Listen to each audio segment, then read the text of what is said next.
America के राष्ट्रपति Donald Trump ने व्हाइट हाउस में जो कांग्रेस को संबोधित किया, जो एक जिसकी एक कयास लगाए जा रहे थे कि उनका भाषण बड़ा अहम होने वाला है। उन्होंने खुद कहा कि कुछ बड़े अनाउंसमेंट होने वाली है उस दिन।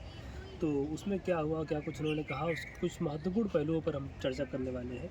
तो टैरिफ से लेकर जो उन्होंने बात करी कि जो कनाडा है और मैक्सिको है, इन पर 25% टैरिफ लग गया है और चाइना पर 20% का टैरिफ लगा दिया गया है।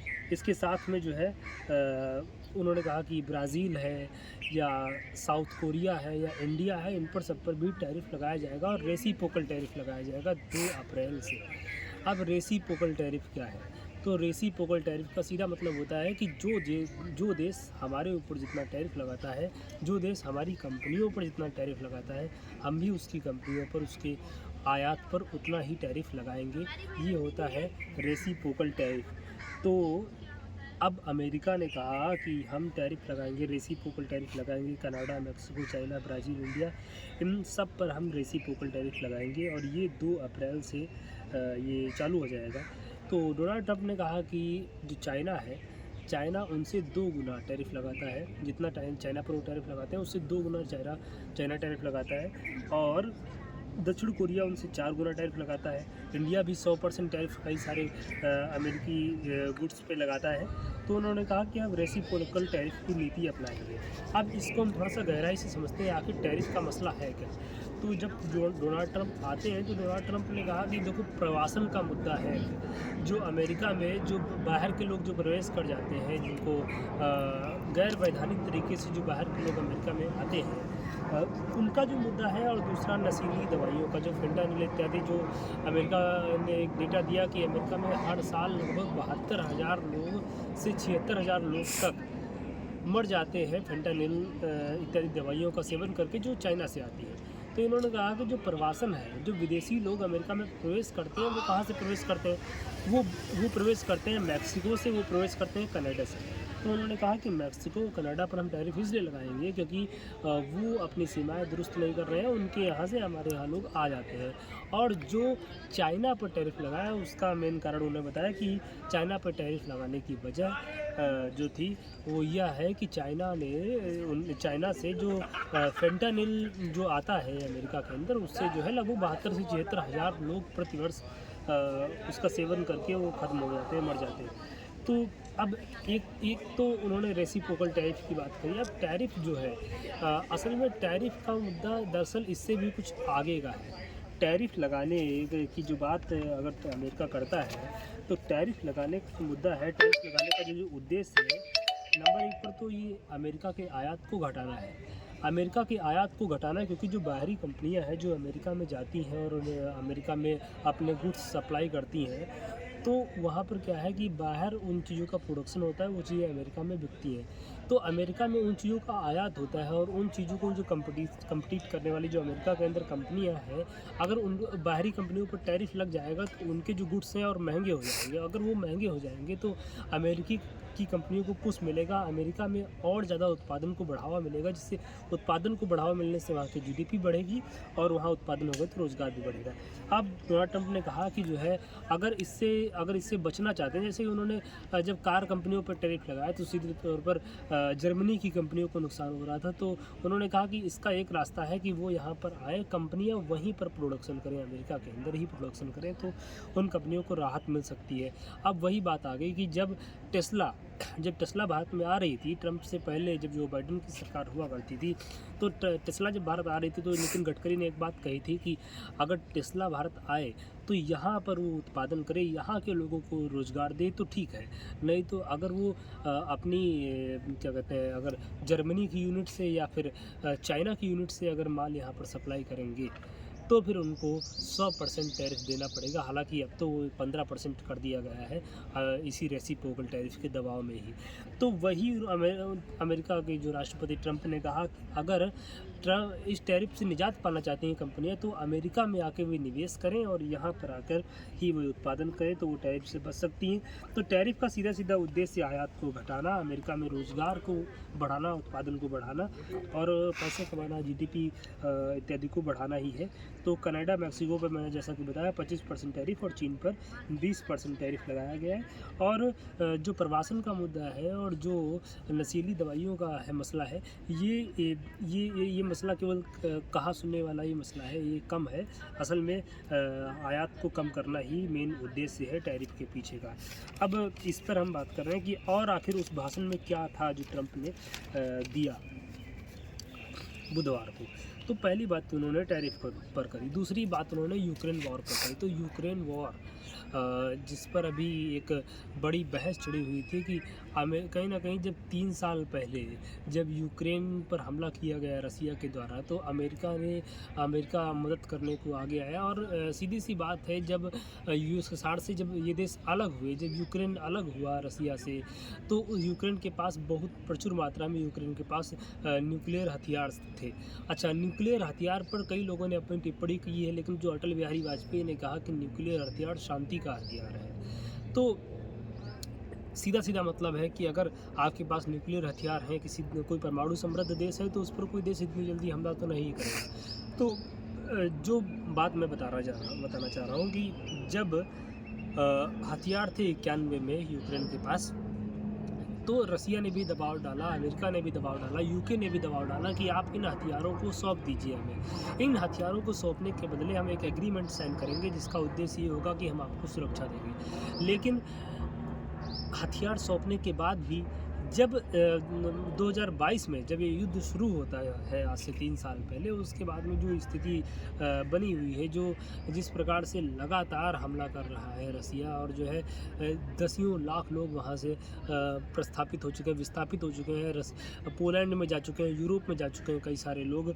एक हंसता खेलता देश जो है उजड़ने की हालात में आ गया है, क्योंकि वो एक स्वायत्तशाली देश यूक्रेन था, और यूक्रेन चाहता था कि भाई मैं नाटो में शामिल हो सकता हूँ और मुझे नाटो में शामिल होना चाहिए अपनी रक्षा के लिए। और रसिया को ये लगा कि अगर ये नाटो में शामिल होगा तो नाटो की सेनाएं हमारे बॉर्डर तक आ जाएंगी, और इस वजह से जो युद्ध चला वो अभी तक रुकने का नाम नहीं ले रहा है। तो इस पे जब तक बाइडेन की सरकार रही तब तक तो लगातार समर्थन मिलता रहा यूक्रेन को। लेकिन अब जैसा कि आपने सुना ही होगा कि जब व्लादिमीर जेलेंस्की जब अमेरिका जाते हैं, तो कैसे एक प्रकार से एक अपमानजनक तरीके से जो बात करते हैं जब ट्रंप उनके साथ, उसके बाद में जो है जिस डील के लिए जाते हैं, उस डील के बारे में थोड़ा बता दूं। ट्रंप ने कहा, एक तो जो सहायता यूक्रेन को मिली, वह सहायता जितनी सहायता अभी तक यूरोपीय देशों ने दी, एक तो जितनी सहायता मिली उसका 47% अकेले रसिया ने दिया, 32% यूरोपियन देशों ने दिया, और बाकी 20% लगभग अन्य देशों ने दिया, चाहे वो और अन्य संगठनों से मिला उसको यूक्रेन को मदद के रूप में। तो जो अमेरिका ने सहायता दी 47%, वो मदद के रूप में थी, वो एड के रूप में थी, और जो यूरोप ने सहायता दी थी वो थी लोन के रूप में। अब इसमें बड़ा अंतर है, लोन एक अलग चीज़ है और सहायता करना, मदद करना, उसमें अंतर है। लोन चुकाया जाना है, लोन में एक क्या कहते हैं, एक उसमें ब्याज भी हो सकता है, लेकिन जो मदद के लिए दे दिया वो दे दिया। अब ट्रंप कहते हैं कि हाँ, हमारे देश ने तुम्हारी इतनी मदद करी, हमारे देश के मूर्ख राष्ट्रपति ने आपको इतने रुपए दे दिए। जो 185 बिलियन डॉलर दिए थे उसको 300 बिलियन डॉलर ट्रंप ने कहा, 350 बिलियन डॉलर ट्रंप ने कहा कि जो दिए गए हैं उसके बदले में हमें कुछ चाहिए। तो उन्होंने कहा कि देखिए 5% जो अर्थ के जो रियर मिनरल्स जो है वो दुनिया के 5% यूक्रेन के पास है, उनमें से आधे हमें चाहिए, और उसके बदले में हम क्या करेंगे कि हम जो है आपको जो है आपके युद्ध को रोक देंगे, शांति ले आएंगे। अब जो रियर अर्थ मेटल्स हैं वो क्यों चाहिए? उनसे बैटरीज बनेगी, लिथियम आयन बैटरी बनेगी, और टेस्ला जो कि इलेक्ट्रिक कार बनाती है वो पूरी दुनिया में होल्ड करना चाहती है, इसका मार्केट पर कब्जा करना चाहती है इलेक्ट्रिक कार्स के। तो हर चीज़ के पूंजीवादी हित ही है, इसके पीछे भी पूंजीवादी हित ही है।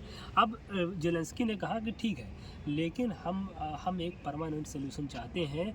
2014 में भी जब यूक्रेन पे हमला किया गया, जब रसिया ने हमला किया और क्रीमिया एक जो बड़ा हिस्सा है यूक्रेन का उसको रसिया ने कब्जा कर लिया, उसके बाद में 25 बार उसने सीज फायर को तोड़ा। तो हम चाहते हैं परमानेंट सोल्यूशन। आप हमें गारंटी दीजिए, मैं साइन करने के लिए तैयार हूँ, लेकिन आप हमें गारंटी दीजिए कि दोबारा ऐसा कुछ नहीं होगा। उसके बाद में जो आपसी जो तलखी बढ़ी और वो वापस चले गए यूक्रेन, और वहाँ वहाँ से जाने के बाद में जो है यूरोपीय देशों की और कनाडा इत्यादि देशों की जो मीटिंग हुई, उसमें भी जो है व्लादिमीर ज़ेलेंस्की जाते हैं, बातचीत करते हैं। उसके बाद में अब ये खबर आ रही है कि दोबारा ज़ेलेंस्की उसी मिनरल डील पर हस्ताक्षर करने के लिए अमेरिका जा सकते हैं। एक बात तो ये है कि दूसरी बात जो मैंने बताई टैरिफ के बाद में यूक्रेन वार से जुड़ी हुई है कि हाँ, दोबारा जो है क्योंकि अकेले यूरोप मदद नहीं कर सकता है यूक्रेन की। अब ग्रीनलैंड का एक मसला है। अच्छा, ग्रीनलैंड एक डेनमार्क का एक क्षेत्र है, यूरोप का एक देश है डेनमार्क। अब डेनमार्क का एक बड़ा एरिया है ग्रीनलैंड, इसकी आबादी बहुत कम है। अब ग्रीनलैंड में भी प्रचुर मात्रा में रियर अर्थ मेटल्स है, साथ में ही एक ठंडा प्रदेश है, एक बड़ा क्षेत्र है। अब ग्रीनलैंड पर ट्रंप ने कहा था कि ग्रीनलैंड को तो हम लेंगे। अब ट्रंप ने वाइट हाउस में स्पीच देते हुए कह दिया कि ग्रीनलैंड को हम लेंगे, चाहे ऐसे ले चाहे जैसे ले, लेकिन ग्रीनलैंड तो हमारा होगा। यार क्या बात है कि ग्रीनलैंड को अमेरिका सीधे तौर पर लेने की बात कर रहा है। यूनाइटेड नेशंस कहाँ है?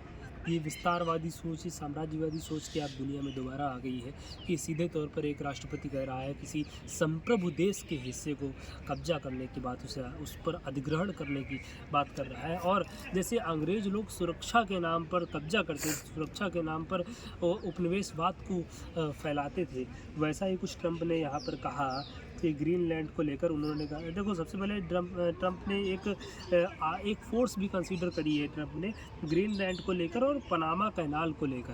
अब पनामा कैनाल पर भी हम बात करेंगे। चलो अच्छा, पनामा कैनाल के बारे में पहले बता देते हैं। तो ट्रंप ने कहा कि पनामा कैनाल, जो पनामा नहर जो है, जो थोड़ा साउथ अमेरिका में पड़ती है, तो पनामा कैनाल जो है उसको लेकर ट्रंप ने कहा कि इसको हमने पनामा को दिया था कि जो है इसको पनामा संभालेगा, इसका दुरुपयोग भी नहीं हो पाएगा, ये हमारे काम भी आएगी। लेकिन अब जब पनामा कैनाल चाइना के कब्जे में जा रही, तो हम पनामा कैनाल को वापस लेने जा रहे हैं। और उन्होंने कहा कि ग्रीनलैंड को उन्होंने कहा कि ग्रीनलैंड के जो लोग हैं उनका मैं सम्मान करता हूँ, उनको सम्मानपूर्वक जीवन जीने का अधिकार मिलेगा, उनको उनके अधिकार मिलेंगे, अपने भविष्य को तय करने का अधिकार मिलेगा। और अगर आप चाहें तो अमेरिका में आपका स्वागत है। और बाद में उन्होंने यह भी कह दिया, मगर हम लेंगे चाहे जिस तरह से लें, और हम आपको सुरक्षित रखेंगे। और सुरक्षा के नाम पर अधीनता सौंपने का जो एक हलफनामा जो यहाँ पर दिखता है ग्रीनलैंड के लिए, जो ट्रंप के एक विस्तारवादी सोच यहाँ पर दिखती है कि आने वाले समय में, अब जैसे उन्होंने, अब मैं खबर एक अभी बताऊंगा कि जो ट्रंप ने जो एक रसिया से हिस्सा एक ख़रीदा था, इसको हम जो है अलास्का नाम से जानते हैं। तो अलास्का में भी जो है तेल निकालने की जो है लिए सारी कंपनियों को, दुनिया भर की कंपनियों को आमंत्रित कर दिया। तो ग्लोबल वार्मिंग पर तो इनका सीधा सा मतलब रहा कि इन्होंने कहा climate change is the fraud, ये ट्रंप ने कहा था। तो ग्लोबल वार्मिंग पर इनका कोई मसला है नहीं है। ग्रीनलैंड को ले लेंगे तो वहाँ पर आने वाले समय में अगर गर्मी बढ़ेगी तो अपने लोगों को वहाँ शिफ्ट कर सकेंगे। और साथ में ग्रीनलैंड के जो ऑयल्स हैं, जो मिनरल्स हैं, वो सब इनके हो जाएंगे। और इस प्रकार से ग्रीनलैंड को लेकर जो इन्होंने सीधे तौर पर कह दिया, ये बहुत बड़ी बात है, दुनिया को इस पर विचार करना चाहिए। अब जो क्या कहते हैं, जो देश है, यूरोपियन देश है, वो भी अपना मिलिट्री बजट बढ़ाने की कोशिश कर रहे हैं, क्योंकि नाटो को भी जो अमेरिका के बलबूते हो गया था कि अमेरिका ही उनकी रक्षा का, अमेरिका ने जुम्मन संभाल लिया था। अब वो नाटो देश, वो यूरोपीय देशों को भी लग रहा है कि अब तो ये हमारे ऊपर ही चढ़ने की सोच रहे हैं, हमारा ही ग्रीनलैंड लेने की सोच रहे हैं, तो वो भी अपना रक्षा बजट बढ़ाने की कोशिश कर रहे हैं यूरोपियन देश। अच्छा, अब ग्रीनलैंड की मैंने बात जो करी, इसके अलावा पाकिस्तान को लेकर भी उन्होंने कहा कि 2021 में एक खबर आपको पता होगी, जो ओसामा बिन लादेन को पीओके जो पाकिस्तान के पास है, भारत का कश्मीर का हिस्सा, उसमें जो समय बिन लादेन था उसको अमेरिका मरवा देता है, तो तब ओबामा हुआ करते थे, तो दुनिया भर में इनका नाम हो जाता है कि अमेरिका अपने नागरिकों की रक्षा उसके लिए सर्वोपरि है। तो वही कुछ देखने को मिला। 13 अमेरिकी जो सैनिक जो काबुल में एयरपोर्ट के गेट पे जो ISIS के एक आतंकी मोहम्मद अशरफुल हक के द्वारा जो मार दिए जाते हैं, पाकिस्तान ने कहा है कि जो है अब हम उनको, पाकिस्तान ने उसको पकड़ लिया है और उसको सौंप रहा है अमेरिका को। अच्छा, पाकिस्तान का भी अलग मसला है कि पाकिस्तान में इस समय जो सरकार है शहबाज शरीफ की, वो भी थोड़ा-सा आप कह सकते हैं कि चाहे शहबाज शरीफ हो या फिर जो है बांग्लादेश की सरकार हो, ये बाइडेन के ही पिट्ठू हैं और इस प्रकार से ऐसा करके पाकिस्तान थोड़ा-सा जो है अमेरिका को और खुश करना चाहता है। अमेरिका को क्या, ट्रंप को थोड़ा-सा खुश करना चाहता है, क्योंकि सरकार बदली है तो वो चाहता है कि उसके हित में फैसला होते रहें, उसको जो है लोन उनके लिए मिलता रहे, ऐसा। और एक महत्वपूर्ण खबर और है, उन्होंने गोल्डन कार्ड को लेकर कहा। गोल्डन कार्ड क्या है? अब इसके पीछे का थोड़ा-सा महत्वपूर्ण बातें कुछ समझते हैं। गोल्डन कार्ड में ये है कि अमेरिका में अगर आपको नागरिकता चाहिए, तो आप वहाँ पर 5 मिलियन यानी भारत के 44 करोड़ का निवेश कीजिए और वहाँ पर आपको गोल्डन कार्ड मिल जाएगा, आपको वहाँ की नागरिकता मिल जाएगी। अब बात ये है कि अमेरिका में जो बच्चा पैदा होगा वो अमेरिकन हो जाएगा। ये रूल तो जैसे ट्रंप आते हैं तुरंत ही ट्रंप ने ख़त्म कर दिया था। अब गोल्डन कार्ड के पीछे का मसला है, जो 44 करोड़ का वहाँ निवेश करेगा, जो 5 मिलियन डॉलर का वहाँ निवेश करेगा, असल में वो वहाँ पर कोई नौकरी तो करेगा नहीं, वो वहाँ पे जीडीपी को बढ़ाएगा ही, वो वहाँ पर उत्पादन बढ़ाएगा, वो वहाँ पर व्यापार बढ़ाएगा, उत्पादन बढ़ेगा, उनके लोगों को उल्टा रोज़गार देगा। जो वहाँ पर 44 करोड़ रुपए निवेश करेगा, उसके एक्सपेंडिचर ज़्यादा होंगे, तो गुड्स पर हो या सर्विसेज पर हो टैक्स ज़्यादा देगा एक सर्विस के किसी व्यक्ति के मुकाबले। और जब वो ना कि केवल एक्सपेंडिचर होगा, वो आयकर भी देगा। तो 10 लाख जो है, जो कार्ड है, 10 लाख जो गोल्डन कार्ड है, जो 44 करोड़ रुपए निवेश करने पर मिलने वाले हैं नागरिकता के तौर पर, वो 10 लाख लोगों को नागरिकता देने की उन्होंने बात कही। अब इस प्रकार से आप समझ सकते हैं कि ट्रंप जो है या जो इलॉन मस्क जो सरकार चला रहे हैं अमेरिका के अंदर, एक पूरा पूंजीवादी रवैया जो है अपना लिया गया है। अच्छा, अलास्का में भी मैंने आपको बताया कि अलास्का में दुनिया भर की कंपनियों को तेल निकालने के लिए बुलावा भेज दिया गया है कि आप चाहें तो यहाँ पर तेल निकाल सकते हैं। और जो मैंने बताया कि जो रेसिप्रोकल टैरिफ जो है, जो देश अमेरिका पर जितना टैरिफ लगाएगा, अमेरिका भी उस पर उतना ही टैरिफ लगाएगा। ये 2 अप्रैल से चालू हो जाएगा। और चाइना, अब बात ये है कि यूरोप पर भी टैरिफ अमेरिका लगा रहा है, रेसिप्रोकल टैरिफ साउथ कोरिया पर भी लगा रहा है, कनाडा पर भी, मैक्सिको पर भी, जो अमेरिका के हितू देश थे, जो भारत पर भी, जिसके भारत के सहारे चाइना को साधने की कोशिश कर रहा था, उसको भी चाइना के साथ ही हक दिया अमेरिका ने। तो चाइना बाकी देशों का एक प्रकार से बाकी देशों का हमराह बनना चाहता है, बाकी देशों को दिखाना चाहता है कि नहीं, हम जो है, आप जो है जो नहीं बोल पा रहे हैं अमेरिका के डर से, वो हम बोलेंगे। और आप अमेरिका अगर आपकी मदद नहीं करेगा तो आप हमारे पीछे आ सकते हैं। तो चाइना ने जो कहा है, ये पूरी दुनिया में चर्चा का विषय है। इस पर टिप्पणी मैं करूँगा कि यहाँ पर जो प्रतिक्रियाएं हैं, सबसे पहले तो चाइना ने 20% टैरिफ लगा दिया कई सारे अमेरिकन गुड्स पे। चाइना ने जो है एक तो जो आंकड़े बता रहे हैं कि 2030 तक चाइना अमेरिका से बड़ी इकॉनमी होने वाला है, ये भी डर उनके अंदर है। और चाइना जिस प्रकार से चाइना निवेश कर रहा है, चाहे यूरोपियन देशों के अंदर हो, चाहे अफ्रीकन देशों के अंदर हो, और पूरी दुनिया में जिस प्रकार से China belt and road initiative पे काम कर रहा है, उससे जो है अमेरिका कहीं ना कहीं अकेला भी पड़ रहा है और डर भी रहा है। और अमेरिका जानबूझकर भी अपने दोस्तों को, अपने हितू जो लोग थे उनको भी अपने से अलग करता हुआ जा रहा है। तो चाइना ने सबसे पहले अमेरिकी कई सारे गुड्स पे टैरिफ लगाया, और फिर चाइना ने एक तो जो है झटका दे ही दिया था जब चाइना ने अपना AI लॉन्च किया था। और उसके बाद में जो है जब बाइडेन भी सरकार में थे तो उन्होंने कई सारे रेयर मेटल्स जो चाइना को रोक दिए थे कि चाइना नहीं जाएंगे, क्योंकि चाइना की टेक्नोलॉजी लगातार बढ़ रही है और वो नहीं चाहते कि वो लगातार बढ़ती रहे। चाइना ने इसके जवाब में कह दिया है, if war is what the US wants, be it tariff war, trade war, और any type of war, we are ready to fight till the and.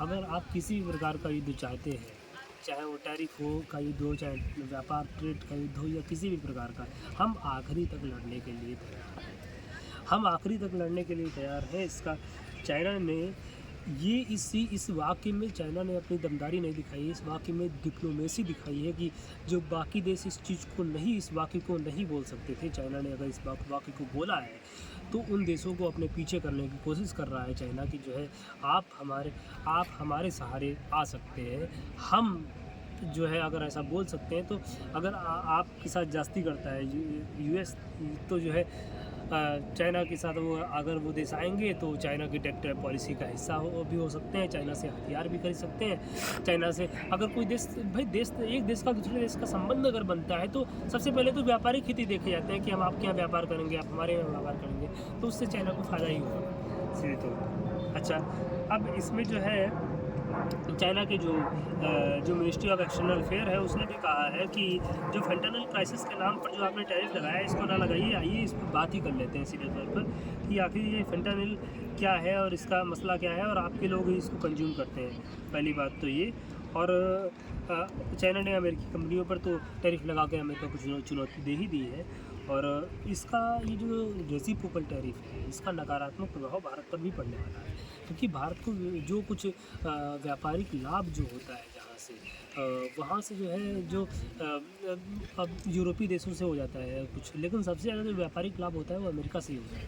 लेकिन अमेरिका अगर रेसिप्रोकल टैरिफ की नीति अपनाएगा तो भारत को भी काफ़ी नुकसान होगा। और रेसिप्रोकल टैरिफ में चाइना को अमेरिका इसलिए घसीटना चाहता है क्योंकि अमेरिका से चाइना लगभग 24 लाख करोड़ कमाता है।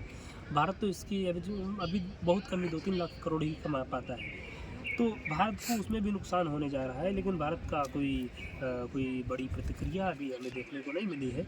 अब चाइना ने जो ये बयान दिया इसके पीछे उसकी डिप्लोमेसी ये है कि जो नाटो के देश हैं, यूरोपियन यूनियन के देश हैं, या फिर साउथ कोरिया है, या मैक्सिको है, या कनाडा है, कनाडा पर भी अमेरिका ने कहा कि हम 51वां अपना स्टेट बना देंगे कनाडा को, जो है कहीं जो है जस्टिन ट्रूडो को अपना गवर्नर कर देते हैं। तो अब जस्टिन ट्रूडो भी अपने यहाँ एक राष्ट्रवादी नेता बन के उभरे हैं और चुनाव होने के बाद संभवतः जस्टिन ट्रूडो दोबारा भी कनाडा में चुन के आ सकते हैं। हालांकि भारत से जो रिश्ते बिगड़े कनाडा के वो भी जस्टिन ट्रूडो की ही देन है, तो भारत के लिए वो इतनी अच्छी खबर भले ना हो, लेकिन कनाडा के लिए ज़रूर ही ठीक होगा अगर जस्टिन ट्रूडो वहाँ दोबारा आते हैं। बाकी वहाँ के लोगों पर ही निर्णय होगा कि वो किसे चुनते हैं। तो जो ये सारे देश हैं, जो चाहे यूरोपियन देश हों, चाहे नाटो से जुड़े बहुत सारे जो देश हैं जो जिन पर अमेरिका रेसिप्रोकल टैरिफ इत्यादि के माध्यम से जो अपनी विस्तारवादी या उपनिवेशवादी नीति को से जो उन पर जो थोपने की कोशिश कर रहा है, तो उनका विरोध अगर चाइना करता है तो अपना विरोधी अमेरिका खुद इनको बनाता है। तो चाइना ने अमेरिका को जो चुनौती दी, तो इससे नंबर 1 पर चाइना उनसे व्यापारिक हित साधेगा, उनसे संपर्क बनाएगा, जिससे अमेरिका कहीं ना कहीं अमेरिका को लॉन्ग टर्म में नुकसान ही होने वाला है। और एक बात